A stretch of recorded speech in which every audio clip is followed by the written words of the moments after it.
Hello friends, welcome to UK तैयारी।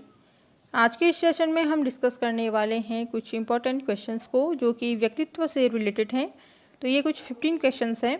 तो चलिए बढ़ते हैं फर्स्ट क्वेश्चन की तरफ। पहला क्वेश्चन देखिए, इसमें मनोवैज्ञानिकों ने व्यक्तित्व के कितने पहलू माने हैं। ठीक है, तो मनोवैज्ञानिकों के द्वारा व्यक्तित्व के कितने पहलू यानी कि कितने भाग माने गए हैं, कितने पहलू माने गए हैं। तो ऑप्शन देखिए इसमें 2, 4, 5 या 6। ठीक है, तो इसका जो राइट आंसर होगा वो होगा ऑप्शन बी। इसका राइट आंसर होगा 4। ठीक है, मनोवैज्ञानिकों ने व्यक्तित्व के 4 पहलू माने हैं। फिर नेक्स्ट है, इसमें व्यक्तित्व को प्रभावित करने वाले वातावरणीय तत्वों में से एक कौन है।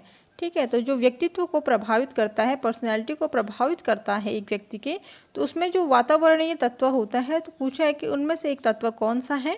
तो ऑप्शन देखिए इसमें तंत्रिका तंत्र, वृद्धि, आर्थिक स्थिति या सुषुम्ना। ठीक है, तो इसका जो राइट आंसर होगा वो क्या होगा, वो होगा ऑप्शन सी। ठीक है, आर्थिक स्थिति। आर्थिक स्थिति भी व्यक्तित्व को प्रभावित करने में एक बहुत महत्वपूर्ण कारक होता है, एक तत्व होता है जिसे हम वातावरणीय तत्व कहते हैं या वातावरणीय कारक जिसे हम कहते हैं। ठीक है, अब नेक्स्ट क्वेश्चन देखिए, द वेराइटीज ऑफ टेम्परमेंट नामक पुस्तक का लेखक निम्नलिखित में से कौन है। तो इसमें ये जो बुक है इसका लेखक पूछा है। तो ऑप्शन देखिए इसमें ई Kretschmer, W.H. Seldon, E.L. Thorndike या C.G. यूंग। ठीक है, तो ये पुस्तक किसके द्वारा लिखी गई है।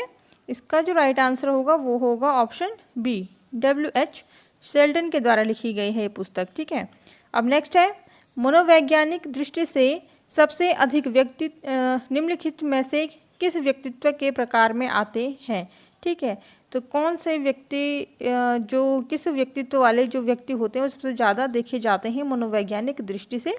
तो इसमें ऑप्शन देखिए अंतर्मुखी, बहिर्मुखी, उभयमुखी या इनमें से कोई नहीं। ठीक है, तो इसमें जो ऑप्शन आएगा वो राइट कौन सा होगा, वो होगा ऑप्शन सी।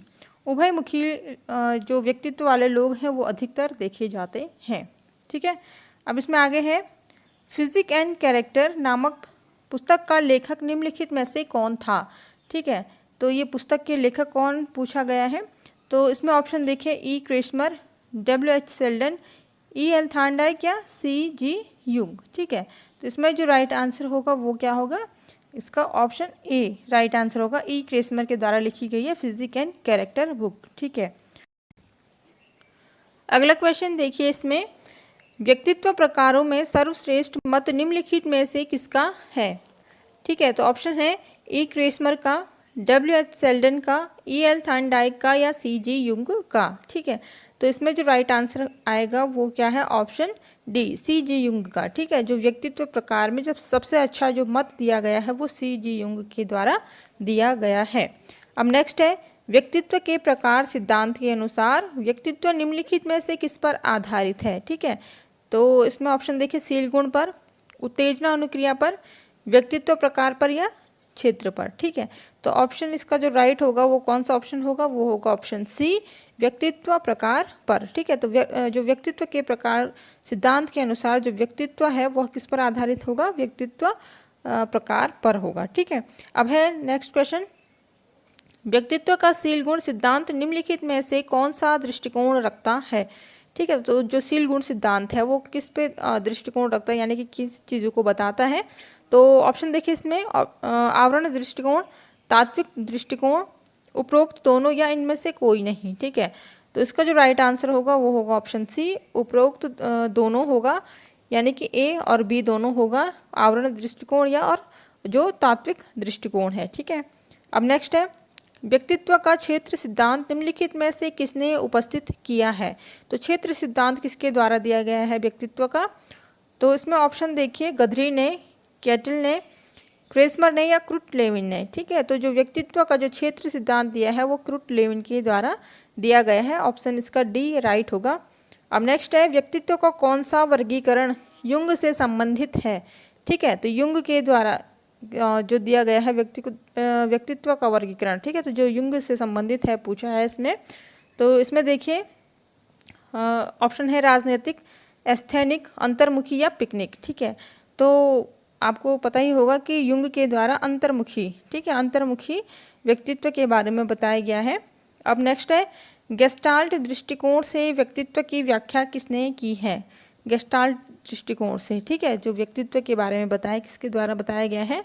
तो ऑप्शन है इसमें मुर्रे ने, ड्रेवर ने, स्टेगनर ने या आलपोर्ट ने, ठीक है। तो इसमें राइट आंसर होगा इसका आलपोर्ट, ठीक है, ऑप्शन डी इसका राइट आंसर होगा। आलपोर्ट ने गेस्टाल्ट दृष्टिकोण से व्यक्तित्व की व्याख्या की है। अब आगे है इसमें, व्यक्तित्व के अध्ययन के लिए कारक विश्लेषण विधि का प्रयोग किया है, ठीक है। तो व्यक्तित्व के अध्ययन के लिए, यानी कि व्यक्तित्व का अध्ययन करने के लिए जो कारक विश्लेषण विधि है उसका प्रयोग किसके द्वारा किया गया है? तो ऑप्शन देखिए इसमें, गैटल ने, स्टेगनर ने, ऑडवर्ल्ट ने या आलपोर्ट ने, ठीक है। तो ये जो कारक विश्लेषण विधि है उसका प्रयोग गैटल के द्वारा किया गया है, यानी कि ऑप्शन ए इसका राइट आंसर होगा। फिर है नेक्स्ट क्वेश्चन, व्यक्तित्व का सर्वाधिक मान्य वर्गीकरण किया है। तो व्यक्तित्व का जो सर्वाधिक मान्य वर्गीकरण किया गया है किसके द्वारा किया गया है? ऑप्शन देखिए इसमें, युंग ने, हेमन ने, आलपोर्ट ने या ड्रेवर ने, ठीक है। तो इसका जो राइट आंसर होगा वो होगा ऑप्शन ए, इसका राइट आंसर होगा, युंग के द्वारा किया गया है व्यक्तित्व का सर्वाधिक मान्य वर्गीकरण, ठीक है। अब नेक्स्ट है इसमें, व्यक्तित्व की विशेषताओं में से एक है। तो ऑप्शन है इसमें बुद्धि, शिक्षा, सामाजिक स्तर या समायोजन, ठीक है। तो इसका राइट आंसर जो है वो आपने बताना है, कमेंट बॉक्स में जाकर के कमेंट कीजिएगा, इसका राइट आंसर बताइएगा क्वेश्चन नंबर 14 का, कि व्यक्तित्व की विशेषता कौन सी होगी इनमें से, ठीक है। अब बढ़ते हैं नेक्स्ट क्वेश्चन की तरफ। व्यक्तित्व व्यक्ति के भीतर उन मन शारीरिक तंत्रों का गत्यात्मक संगठन है जो उसके पर्यावरण के अद्वितीय सामंजस्य को निर्धारित करता है। तो यह परिभाषा है, तो ये परिभाषा दी गई है यहाँ पर, और ये पूछा है कि ये परिभाषा किसकी है, किसके द्वारा दी गई है। तो ऑप्शन देखिए इसमें, आलपोर्ट की, युंग की, ड्रेवर की या मन की, ठीक है। तो इसमें जो राइट आंसर होगा वो होगा ऑप्शन सी, ड्रेवर की, ठीक है। तो ड्रेवर के द्वारा ये परिभाषा दी गई है, ठीक है। तो चलिए, ये कुछ 15 क्वेश्चंस थे। आपको पीडीएफ वगैरह चाहिए हो तो ये टेलीग्राम लिंक है, आप इस पर जा कर के पीडीएफ ले सकते हैं वहाँ से, ठीक है। तो फ्रेंड्स, वीडियो अच्छा लगा हो तो प्लीज़ लाइक, शेयर, सब्सक्राइब कर दीजिए चैनल को, और वीडियो की नोटिफिकेशन आप तक सबसे पहले पहुँच सके इसके लिए बेल आइकन भी दबा दीजिए।